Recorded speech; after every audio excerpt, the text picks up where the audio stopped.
Hello दोस्तों, good morning. आज हम भारत का भूगोल का बी पॉइंट देखेंगे। बी पॉइंट में है अरब सागर के द्वीप समूह। तो अरब सागर में जो द्वीप समूह है उसके बारे में देखेंगे। तो पहला पॉइंट है लक्षद्वीप स्थित है। तो लक्षद्वीप कहाँ स्थित है? तो अरब सागर में। दूसरा पॉइंट है भारत का परवाल द्वीप। तो भारत का परवाल द्वीप है लक्षद्वीप, क्योंकि लक्षद्वीप परवाल से निर्मित है, इसीलिए लक्षद्वीप को परवाल द्वीप कहता है। तीसरा पॉइंट है लक्षद्वीप टापू अवस्थित है। तो लक्षद्वीप टापू अवस्थित है दक्षिण पश्चिम भारत में। तो लक्षद्वीप कहाँ अवस्थित है? दक्षिण पश्चिम भारत में। अगला पॉइंट है द्वीपों का समूह लक्षद्वीप है। तो द्वीपों का समूह लक्षद्वीप कहाँ है? तो परवाल उपस्थिति का। तो लक्षद्वीप है परवाल उपस्थिति का। अगला पॉइंट है लक्षद्वीप में है। तो लक्षद्वीप में 36 द्वीप हैं। अगला पॉइंट है भटकल, अरनाला, मिनिकॉय एवं हेनरी द्वीपों में से भारतीय तटरेखा के सुदूरवर्ती द्वीप श्रेणी में आता है। तो सुदूर द्वीप श्रेणी में कौन आता है? तो मिनिकॉय द्वीप आता है। आगे देखते हैं। अगला पॉइंट है भारत एवं श्रीलंका के मध्य स्थित है। तो भारत और श्रीलंका के मध्य क्या स्थित है? तो रामेश्वरम।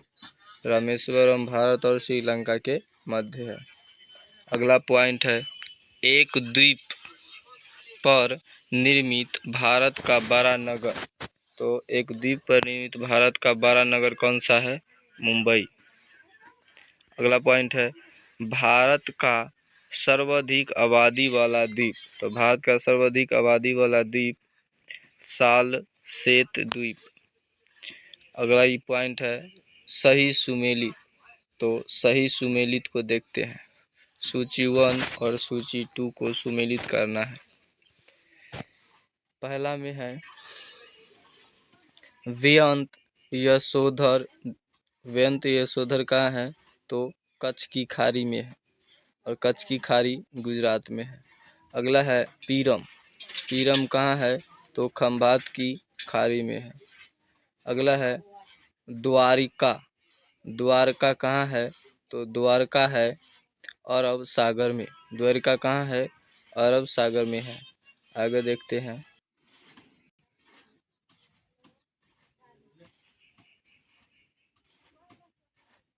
अगला पॉइंट है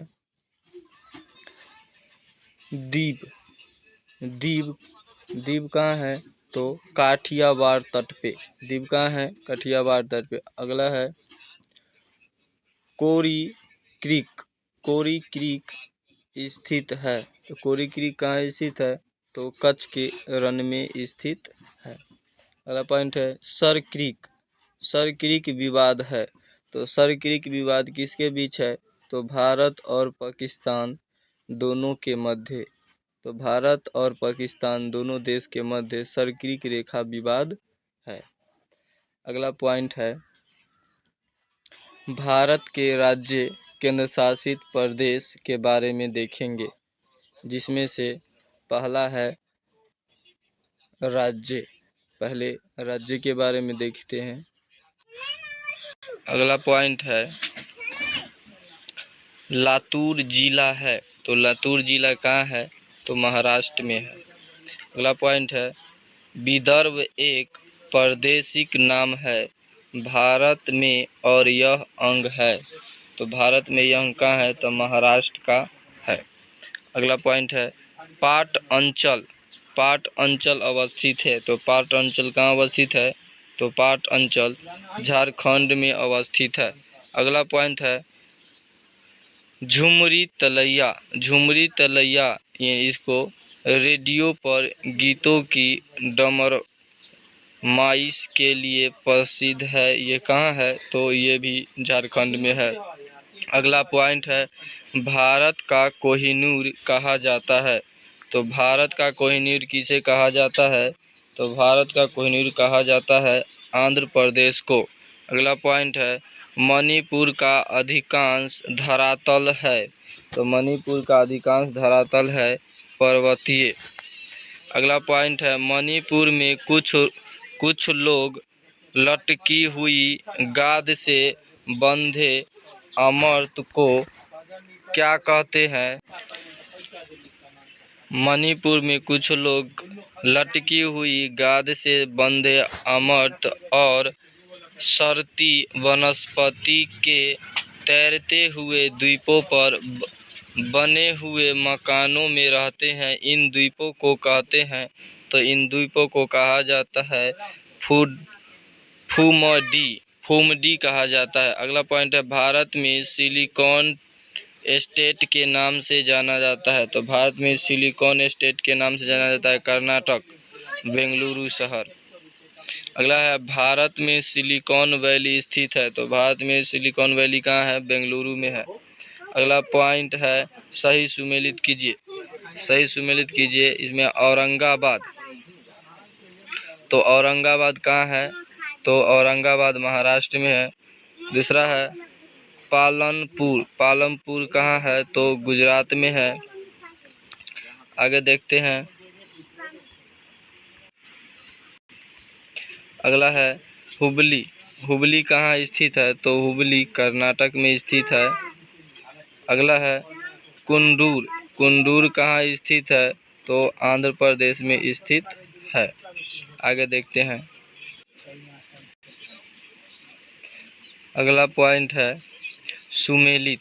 तो सही सुमेलित के देखते हैं। पहला है छत्तीसगढ़। तो छत्तीसगढ़ मैदान में है। झारखंड छोटा नागपुर का पठार। महाराष्ट्र में वृष्टि छाया प्रदेश है। कर्नाटक का संबंध मालनड से है। अगला पॉइंट है अंबाला गुर्जर करनाल एवं रोहतक में से राष्ट्रीय राजधानी प्रदेश में अवस्थित है। तो राष्ट्रीय राजधानी प्रदेश में कौन अवस्थित है? तो खुर्जा, करनाल और रोहतक ये राष्ट्रीय राजधानी प्रदेश में स्थित है। आगे देखते हैं दिल्ली के अतिरिक्त राष्ट्रीय राजधानी क्षेत्र में सम्मिलित है। तो दिल्ली के अतिरिक्त राष्ट्रीय राजधानी क्षेत्र में अवस्थित है हरियाणा, उत्तर प्रदेश एवं राजस्थान के भाग स्थित है। अगला है मध्य प्रदेश की सीमा लगती है। तो मध्य प्रदेश की सीमा लगी है 5 राज्यों गुजरात, राजस्थान, उत्तर प्रदेश, छत्तीसगढ़ और महाराष्ट्र से। अगला है क्षेत्रफल के क्रम में भारत के 4 बड़े राज्य। तो क्षेत्रफल के क्रम में भारत के 4 बड़े राज्य राजस्थान, मध्य प्रदेश, महाराष्ट्र और उत्तर प्रदेश। अगला पॉइंट है भारत के समस्त राज्यों में क्षेत्रफल अनुसार उत्तर प्रदेश का स्थान। तो क्षेत्रफल के रूप में उत्तर प्रदेश का स्थान चौथा है। आगे देखते हैं।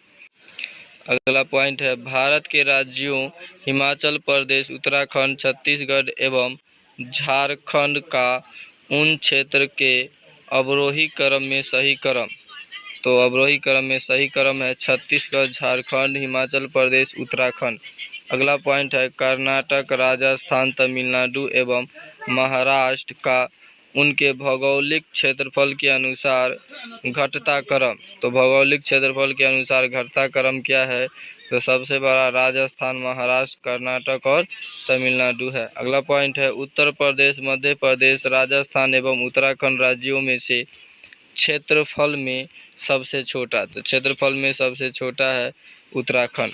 आगे देखते हैं भारत का लगभग 30% क्षेत्र 3 राज्यों में समाहित है। ये 3 राज्य हैं। पहला में है राजस्थान, मध्य प्रदेश एवं महाराष्ट्र। अगला है भारत में जनसंख्या के अनुसार तीसरा एवं क्षेत्रफल में 12वां राज्य है। तो क्षेत्रफल में 12वां राज्य है बिहार। अगला है उत्तर प्रदेश के सीमावर्ती राज्य। तो उत्तर प्रदेश के सीमावर्ती राज्य में हिमाचल प्रदेश, हरियाणा, राजस्थान, मध्य प्रदेश, छत्तीसगढ़, झारखंड, बिहार एवं उत्तराखंड तथा केंद्र शासित प्रदेश दिल्ली राज्य सहित 7 राज्य हैं। आगे देखते हैं। कहता है असम घिरा हुआ है, तो असम घिरा हुआ है 7 राज्य से। अगला है महाराष्ट्र, बिहार, उड़ीसा एवं आंध्र प्रदेश में से छत्तीसगढ़ की सीमा उभयनिष्ठ नहीं है, तो बिहार के साथ। अगला है दिल्ली, जोधपुर, नागपुर, बेंगलुरु में से मध्य समुद्री तल के ऊंचाई अधिकतम है, तो समुद्र की सबसे अधिकतम ऊंचाई बेंगलुरु की है। अगला है राजस्थान के मरुस्थल क्षेत्र के लिए सही कथन, तो सही कथन है विश्व का सबसे घना बसा मरुस्थल, यह लगभग 10,000 वर्ष पुराना है, जिसका कारण अत्यधिक मानवीय हस्तक्षेप रहा है। यहाँ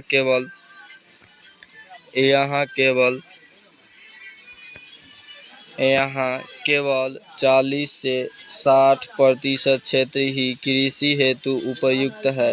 युद्ध 60% क्षेत्र ही कृषि हेतु उपयुक्त है। शुद्ध बोए गए क्षेत्र में वृद्धि के कारण